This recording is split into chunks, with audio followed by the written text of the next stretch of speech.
ఆదిలాబాద్ జిల్లాలో రేషన్ సరుకుల అక్రమ రవాణా జోరుగా సాగుతోంది. ఏకంగా రేషన్ దుకాణాల నుంచి బియ్యం, కిరోసిన్ను బ్లాక్ మార్కెట్కు తరలిస్తున్నారు. కిలో బియ్యాన్ని డీలర్ల నుంచి 10 రూపాయల చొప్పున కొంటున్నారు.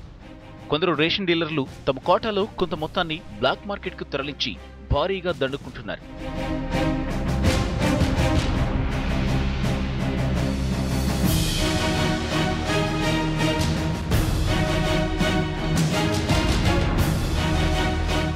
ఇదంతా ఆదిలాబాద్, మంచిర్యాల, నిర్మల్, బైంసా, బెల్లంపల్లి, కాగజ్ నగర్ ప్రాంతాల్లో ఎక్కువగా జరుగుతోంది.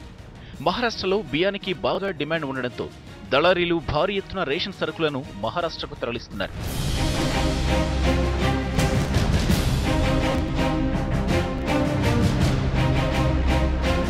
ఆరు నెలల కాలంలో దాదాపు రేషన్ సరుకులు అక్రమంగా తరలిస్తున్న కేసులు 85గా నమోదయ్యాయి. అక్రమంగా రేషన్ సరుకులు నిల్వ ఉంచిన వారిపై, అలాగే ఇతర ప్రాంతాలకు తరలిస్తున్న వారిపై పౌర సరఫరా అధికారులు దాడులు చేశారు. ఆదిలాబాద్ జిల్లాలో వివిధ ప్రాంతాలలో కాగజ్ నగర్, బెల్లంపల్లి, మంచిర్యాల, నిర్మల్, బైంసా ఈ ఏరియాలలో కొన్ని అక్రమంగా తరలించడం కానీ, లేకపోతే ఇల్లీగల్ స్టోరేజ్ కానీ, బ్లాక్ మార్కెటింగ్ చేసే వ్యక్తుల మీద అవన్నీ స్టాక్ అన్నీ సీజ్ చేయడం జరిగింది. మళ్ళీ వాటి మీద కేసులు నమోదు చేయడం జరుగుతుంది. ప్రతిసారి రెగ్యులర్గా తనిఖీలు చేయడం కూడా జరుగుతుంది. జిల్లాలో సరుకులు బ్లాక్ మార్కెట్కు తరలించే వారిపై కఠిన చర్యలు తీసుకోవాలని ప్రజలు కోరుతున్నారు.